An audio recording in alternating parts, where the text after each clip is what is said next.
दोस्तों बाइबल हमें कहती है कि विश्वास के बिना परमेश्वर को प्रसन्न करना अनहोना है। फिर भी अगर आप विश्वास करते हो और आपको लगता है अपने जीवन में बहुत सी ऐसी समस्याओं को, बहुत सी ऐसी चीज़ों का आप सामना कर रहे हो जहाँ पे आपको लगता है कि कुछ नहीं हो सकता, आज का ये वीडियो आपके विश्वास को बहुत बढ़ाने वाला है।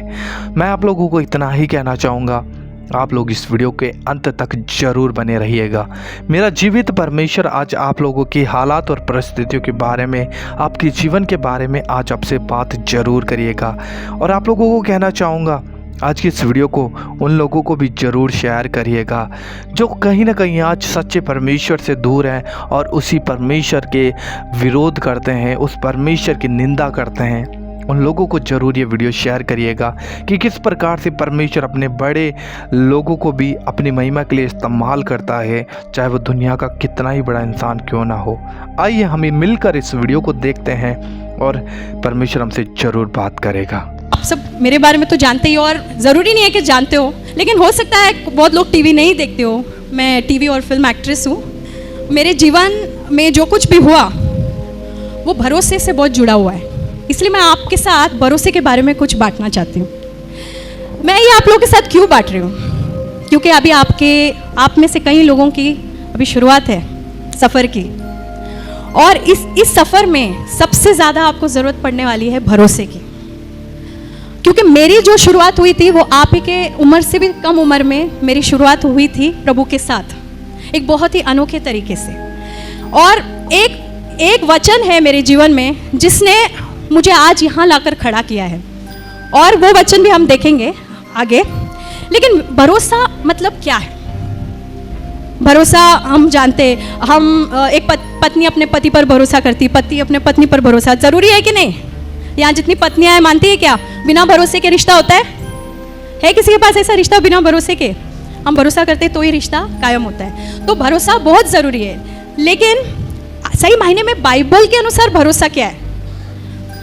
एक बच्चा, एक पेड़ पर एक छोटा सा बच्चा बैठा है, और उसकी छोटा बच्चा और उसके माँ बाप नीचे खड़े हुए, माँ या बाप।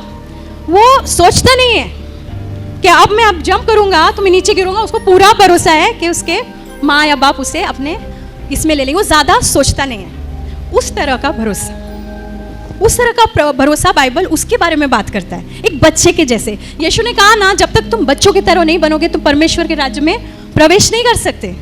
क्यों ऐसा बोला? क्योंकि वहाँ पे भरोसे की ज़रूरत होती है, और वो भरोसा एक बच्चा करता है अपने माँ बाप पे। सोचता नहीं है अरे थोड़ा सा इधर हो गया तो मैं गिर जाऊँगा, उधर हो गया। वो अपने आप को छोड़ देता है अपने माता पिता के हाथों में। वो माता पिता जो फिर भी पूरे सिद्ध नहीं है, हो सकता है वो चूक जाए, तो हमारा परमेश्वर कितना सिद्ध है ना? आमीन। तो हमारा परमेश्वर कितना महान है, और हम कितना अपने आप को उसके अंदर छोड़ सकते हैं, उस तरह का भरोसा। अब आप सोचोगे मैं क्यों इस बात को आपसे बांट रही हूँ? क्योंकि ये मेरे गवाही से बहुत जुड़ा हुआ है। मेरा पूरा जीवन इस भरोसे पे ही टिका हुआ है आज तक। एक और वचन देखेंगे हम, मत्ती की किताब 6:33। परमेश्वर के राज्य को खोजो, सत्य को खोजो, और तुम्हारी सारी जरूरतें पूरी होंगी। क्या होगी? पूरी होंगी। अगर आप मेरे पूरे जीवन को एक छोटे से इसमें डालना चाहते हो वचन में, तो वो ये है, परमेश्वर के राज्य को खोजना, उसके सत्य को खोजना। अब मेरी शुरुआत कहाँ पर हुई? मैं कभी एक्टर नहीं बनना चाहती थी। आप हैरान होंगे, आपको लगता होगा ये बचपन से ही सपने देखती होगी एक्टर बनने का, इसलिए एक्टर बन गई। मैं आप लोग से इसलिए बांट रही हूँ क्योंकि कभी कभी हम सोचते हैं कि हमारे जीवन में ऐसा होना चाहिए, लेकिन परमेश्वर की योजना आपके लिए उससे बेहतर होगी अगर आप उस पर भरोसा करोगे। तो किस तरह का भरोसा? वो बच्चे की तरह। किस तरह का भरोसा? उस कुर्सी पे बैठने वाला भरोसा, अपने जीवन की गाड़ी का ड्राइवर उसे बनाना।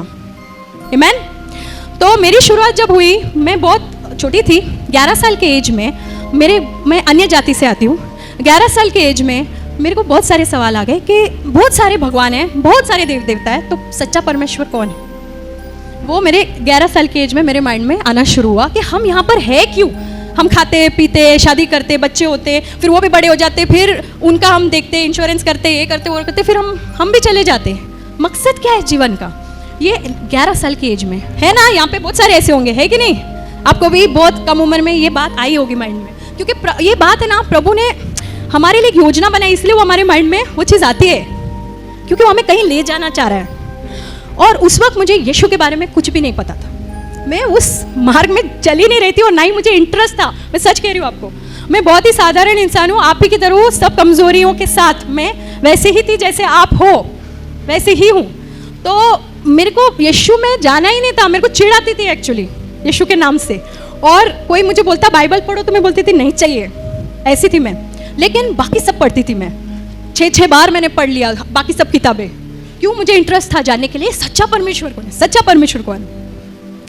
एक दिन मैं बहुत ही निराश हो गई, मैं टेरेस पर गई, अपने बिल्डिंग के, वो बंगला था हैदराबाद में, बाजू वाले के बंगले में, हम लोग के पास बंगला भी नहीं था, हम लोग छोटे से घर में रहते थे। तो वो बंगले पे गई और मैंने फूट फूट के रोना शुरू किया। हमारे लाइफ में वैसे भी बहुत प्रॉब्लम्स चल रही थी, फूट फूट के रोना शुरू किया और मैंने बोला तू कौन है, तू मुझे बता, मैं जानना चाहती हूँ तू कौन है। ऐसे आसमान को देख के मैंने बोला तू अदृश्य परमेश्वर, मैं नहीं जानती तू कौन है, पर तू मुझे बता। मैं तेरे को कोई नाम नहीं देती, कोई धर्म नहीं देती हूँ, बट तू मुझे अपने आप को प्रकट कर, मैं सब कुछ तेरे हाथों में छोड़ती हूँ। अब आगे क्या होगा तू ही देख ले, तू मुझे बता तू कौन है, बस। और मेरे को रातों को नींद नहीं आती थी इस बात को लेकर कि परमेश्वर कौन है एक्चुअली, वो एक जीवित परमेश्वर कौन है इतने सारे नामों में। और फिर ये मैंने बात उनके हाथों में छोड़ दी। मुझे साइंटिस्ट बनना था, पढ़ाई में बहुत रुचि थी मेरी, और हालांकि पढ़ाई में बहुत गैप्स आए प्रॉब्लम की वजह से। तो जब मैं 10वीं कर रही थी मुझे लगा कि मैं कॉलेज भी जाऊंगी, मेरा प्राइवेट 10th कर रही थी, मैंने फॉर्म्स भी भर दिए थे। ये जब मैं 16 साल की थी, ये तब की बात है। तब तक ये सवाल और भी गहरा होता गया। मैंने गॉड से टेरेस पर ये रो के पूछा। उसके 3 महीने के अंदर कुछ ऐसा बड़ा हादसा हुआ, मेरे पिताजी गायब हो गए। वो मुंबई में रहते थे, हमारे खर्चे के लिए यहाँ से मुंबई से हैदराबाद पैसे भेजते थे, उसी खर्चे पे, उसी पैसे पे हमारा घर चलता था, रेंट, खाना पीना जो भी है, मैं, मेरी मम्मी और मेरी छोटी बहन। अब वो कहाँ गायब हो गए पता नहीं, ना पैसे आ रहे ना फ़ोन आ रहा है, मुंबई फ़ोन कर रहे तो कुछ पता नहीं, कुछ पता नहीं। ये 3 महीने के अंदर जो मैं टेरेस पे जाके यीशु से, परमेश्वर से, यीशु तो तभी पता ही नहीं था, परमेश्वर से मैंने बोला तू मुझे रास्ता बता, तू कौन है। ये 3 महीने के अंदर ये सब कुछ होने लगा। मेरा SSC कंप्लीट हो गया, तब तक कॉलेज के फॉर्म्स भरने तैयारी हो रही थी। इतने में ये हुआ, मम्मी बोली चलो मुंबई चलते, देखना पड़ेगा किधर है वो, वरना हम लोग गुजारा कैसे करेंगे, कोई नहीं हमारी मदद करने वाला, कोई भी नहीं, क्योंकि मम्मी भी बहुत गरीब परिवार से आती थी। तो डैडी थोड़े से पैसे वाले थे, लेकिन उनके भी बहुत सारे लिटिगेशन प्रॉब्लम्स, ये वो बहुत कुछ चल रहा था हमारे जीवन में। तो चलो हम मुंबई चलते। तो मुंबई आए हम लोग, ढूंढने लगे, उधार के पैसे लेके आए किसी से, ढूंढने लगे, एक छोटे से लॉज में ठहरे। आज भी वो लॉज वैसे के वैसा ही है उधर, airport palace, Santa cruise east में। अभी भी मैं जाके पिक्चर्स निकाल के लाई वहाँ पे। हाँ, इट्स जस्ट लाइक दैट, कुछ बना नहीं, पेंटिंग नहीं हुई उस बिल्डिंग की ठीक से, वैसे के वैसे ही इतने सालों में। मैं 16 साल की थी तभी। तो उस लॉज में हम लोग ठहरे थे, 10-11 दिन ऐसे ही निकल गए, डैडी मिले ही नहीं। जिधर जिधर हम जाके ढूंढ सकते थे सब जगह ढूंढा, किधर भी नहीं मिले। मम्मी ने बाद में हमको बताया कि उसने सोचा पैसे ख़त्म हो गए, अगले दिन खाने के पैसे नहीं, 4 दिन होटल के पैसे नहीं भरे थे हम लोगों ने। होटल वालों को पता नहीं था, नहीं तो हमारा बोरिया बिस्तर बाहर कर देते, हमको फेंक देते थे बाहर। वो अभी तक मम्मी ने उनको बताया नहीं था कि हमारे पास पैसे नहीं, उनको लगा अब तक दिया है तो दे देंगे आगे। फिर मम्मी ने बताया कि उन्होंने प्लानिंग बनाई थी हमें जहर देकर हमको ख़त्म करना, खुद भी ले लेती थी अगले दिन, ऐसा उनका प्लान था। लेकिन उन्होंने सुना था यीशु के बारे में, बहुत पहले वो यीशु को मानती थी, लेकिन पूरा सब छोड़ छाड़ चुकी थी। और अब उन्होंने सुना था एक चर्च के बारे में, तो वो बोली कि चलो चलते। तो मैंने बोला मेरे को नहीं आना है, मैं क्यों आऊँ, मेरे को ये कौन है ये परमेश्वर, मेरे को नहीं पता, ये खुद सूली पर है, ये मेरी क्या मदद करेगा, ऐसा मैं सोचती थी। और बोले नहीं तुम चलो, तुम लोग को मैं अकेला नहीं छोड़ सकती है होटल रूम में, तुम चलो, तुम लोग बाहर खड़े रहना, अंदर मत आना, तुमको नहीं विश्वास है। मैं बाहर ही खड़ी रही, मैं अंदर नहीं गई। इतना मेरे अंदर वो था कि नहीं जाना है मतलब नहीं जाना, मेरे को नहीं पता, जो चीज़ में मेरे को विश्वास नहीं, मैं क्यों मानूँ ऐसा। तो मैं बाहर खड़ी थी और उस वक्त मुझे पवित्र आत्मा कौन है कुछ नहीं पता, मैंने बाइबल पढ़ा भी नहीं था, एक पन्ना नहीं पढ़ा था बाइबल का। सडनली मुझे वहाँ पर ऐसा महसूस हुआ कि किसी ने ऐसे बकेट भर भर के मेरे ऊपर है ना ऐसा प्रेम उंडेल रहा है, ऐसा शांति, प्रेम, आनंद और जॉय जैसे पूरा मेरे आंखें ऐसे भर आई और मैं रोने लग गई। अनकंट्रोलेबल क्राइम, मेरा पूरा शरीर ऐसे काँप रहा था और मुझे समझ में नहीं आ रहा मुझे उधर क्या हो रहा है। मैं बाहर वरांडा में खड़ी हूँ, अंदर भी नहीं गई, मुझे समझ में नहीं आ रहा है क्या हो रहा है। मम्मी बाहर आई तो बोली क्या हो गया, मैंने बोला कुछ हो रहा है मुझे, तो बोली चल चल अभी चलते। तो मम्मी रूम में आई, कुछ बुकलेट्स थे, वो दोपहर में भी प्रार्थना कर रही थी मम्मी। मेरी सिस्टर को भी इतना कुछ पढ़ा नहीं था, वो समझ ही नहीं थी, वो 12 साल की थी तभी। शाम के 6 बजे मैं अपने रूम का दरवाज़ा, होटल रूम का खोलते, वहाँ पे एक वरांडा है, 3 रूम ऐसे थे, 3 रूम ऐसे, नीचे रिसेप्शन था, छोटा सा लॉज था, बिल्कुल हमारे चौखट के बाहर। अगले दिन खाने के पैसे नहीं यहाँ, वो उस दिन लास्ट था हमारे पास खाने के पैसे, बिल्कुल हमारे चौखट के बाहर 100 रुपये का ऐसा bundle, just outside our door. ऐसे नोट जो बैंक से निकले हुए, जिसपे एक पेन या पान का दाग नहीं, उन दिनों में तो बहुत गंदे नोट होते थे, ऐसा नोट जैसे अभी किसी ने बैंक से निकाला हो, ऐसा नोट मैं हाथ में, मैं कांप रही हूँ, मैं मम्मी को जाके दिया तो मम्मी ने बोला कि इधर ही रख पैसे, बोलना मत पैसे हमारे पास है, नहीं तो कोई भी बोलेगा मेरा है करके, नीचे जा पूछ कि किसी का पैसा गुम हो गया है या चोरी हुआ है कि क्या है। हो सकता है कस्टमर जब सामने वाला हो उसके पॉकेट से गिर गया हो। नीचे जाके पूछा वो वेटर वो लोग से, तो बोले बेबी ऐसा क्यों पूछ रहे हो, ऐसा तो कुछ नहीं है। तो मैं ऊपर आके मम्मी को बोला ऐसा कुछ नहीं है। फिर हमने वो पैसे गिने, 4 दिन हमारे होटल का उसमें पैसा था, 4 दिन का वो भरने का, और आगे के 3-4 दिन हम 3 टाइम का खाना हम लोग तीनों खा सकते थे, उतना पैसा उस बंडल के अंदर था। मैं बोली कौन है ये भाई, पहली बार गए, मैं तो मानती भी नहीं हूँ, इतने जगह गए, इतना कुछ किया, जीवन ऐसा ही ऐसा जा रहा है, ये क्या है। एक तो मुझे उधर कुछ महसूस भी हुआ, तो मेरा माइंड वहीं से चेंज होना शुरू हो गया था कि कुछ तो है, something different about this Jesus Christ. तो मैं जानना चाहती, फिर मेरा पूरा वहाँ से उत्साहिकता बढ़ा, मैं और जानना चाहती हूँ यीशु के बारे में, ये कौन है जो शाम को जवाब आता है, सुबह में प्रॉब्लम और शाम को सलूशन। तो मैंने बोला मुझे जानना है। उतने में और भी बहुत सारे चमत्कार हुए। वो एक अंकल थे हमारे वहीं से, मैं जो साइंटिस्ट बनना चाह रही हूँ, मैं क्यों आपको ये बता रही हूँ, क्योंकि आप सब भी बहुत आशाएं लेकर बैठे होंगे, मुझे ये बनना है, मुझे वो बनना है, और हो सकता है कि प्रभु की भी इच्छा आपके लिए वो हो, तो वो ज़रूर आपके जीवन में पूरा होगा। लेकिन कभी कभी प्रभु की इच्छा हमारे लिए कुछ और होती है। क्यों? क्योंकि वो जानता है कि आपकी काबिलियत क्या है, वो आपको किस क्षेत्र में इस्तेमाल कर सकता है। ज़रूरी नहीं आपने जो सोचा वही हो, जो क्षेत्र प्रभु आपको लेकर जाएगा वहाँ पर वो आपका पूरा इस्तेमाल करेगा। कहाँ साइंटिस्ट और कहाँ एक्टर, ज़मीन आसमान का फर्क। तो उसके बाद एक अंकल थे जिनके यहाँ मैसेज मेरी मम्मी ने छोड़ा हुआ था, बहुत पुराने पहचान के, जिन्होंने मेरे को बचपन में, आप में से कितने ने देखा है पता नहीं, वीराना फिल्म की थी मैंने, एक हॉरर फिल्म थी जिसमें मैंने हीरोइन के बचपन का रोल किया था, मैं 9 साल की थी तभी, हॉरर फिल्म। तो वो अंकल ने मुझे करवाया था, वो हॉरर फिल्म के राइटर थे। वो आए, वहाँ मैसेज छोड़ा था, वो आउट ऑफ टाउन थे, वो भी सही समय पर आए जब हमारा ये पैसा ख़त्म होने को आ रहा है, वो आ गए, आगे उन्होंने हमारी और मदद की। और सबसे बड़ा चमत्कार, वो वहाँ बैठते हैं, एक फ़ोन लगाते हैं, एक बहुत भले मानुस को, जो एक फैमिली टाइप आदमी थे, बिजनेसमैन थे, उन्होंने फिल्म बनाने की सोची थी लेकिन उनका फिल्म फ्लॉप हो गया था, तो उन्होंने एक ऑफिस कम रेजिडेंस जैसे लेके रखा था शास्त्री नगर, लोखंड वाला, बहुत पॉश एरिया में। अब 8 महीने का रेंट भर चुके थे वहाँ पे, और वो ऑफिस यूज़ ही नहीं कर रहे थे, और वो जो लैंडलॉर्ड थी वो पैसे वापस नहीं कर रही थी, बोली कि 8 महीना रह के अब छोड़ दो। वो खाली घर ऐसे ही पड़ा था, फुली फर्निश्ड।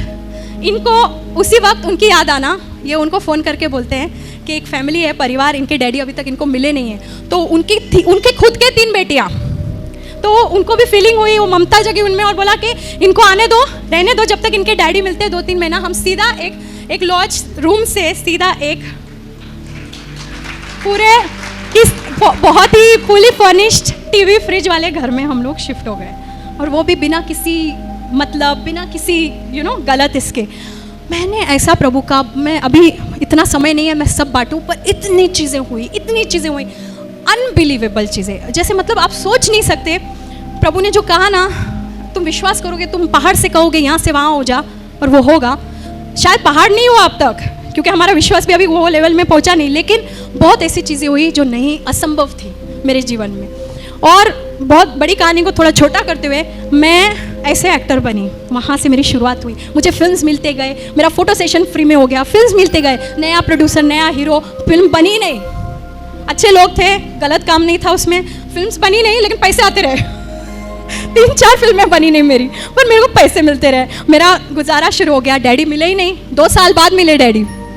अब वो दूसरी कहानी मैं बोलना नहीं चाहती, लेकिन वो 2 साल तक नहीं मिले। 2 साल तक पिता परमेश्वर ने हमारी रक्षा की, पिता परमेश्वर ने हमें देखा, हमें उस मोड़ पर आने नहीं दिया जहाँ पे गेम खत्म, क्या बोलते हैं बंटा लैंग्वेज में, गेम खत्म खलास, वो नहीं होने दिया।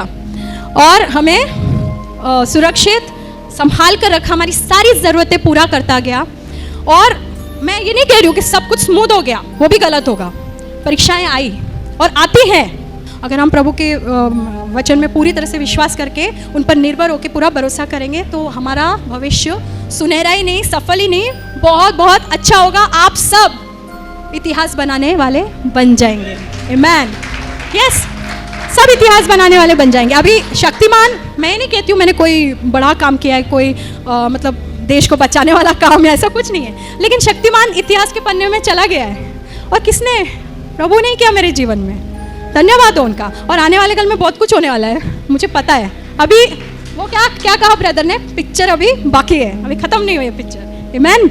सो आइए हम खड़े होकर प्रभु के लिए गाना गाएंगे। दोस्तों, मुझे पूरी आशा है कि आज परमेश्वर ने निश्चय आप लोगों से इस वीडियो के द्वारा, परमेश्वर की इस दासी, इस बेटी के द्वारा आप लोगों से ज़रूर बात की होगी। क्योंकि मैं आप लोगों को बता देना चाहता हूँ कि आज संसार में प्रभु यीशु मसीह को एक ऐसी नज़र से देखा जाता है जो शायद किसी और को नहीं देखा जाता, एक ऐसी तुच्छ दृष्टि से।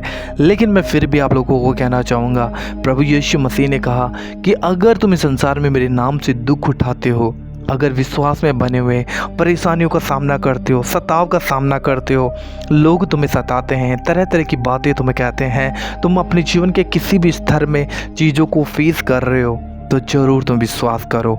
और बाइबल कहती है विश्वास करने वालों के जीवन में वैसा ही होता है जैसा वो विश्वास करता है। बहुत लोगों को प्रभु यीशु मसीह ने कहा कि तेरे विश्वास के अनुसार तेरे लिए हो, जैसा तेरा विश्वास है वैसा तेरे लिए हो जाए।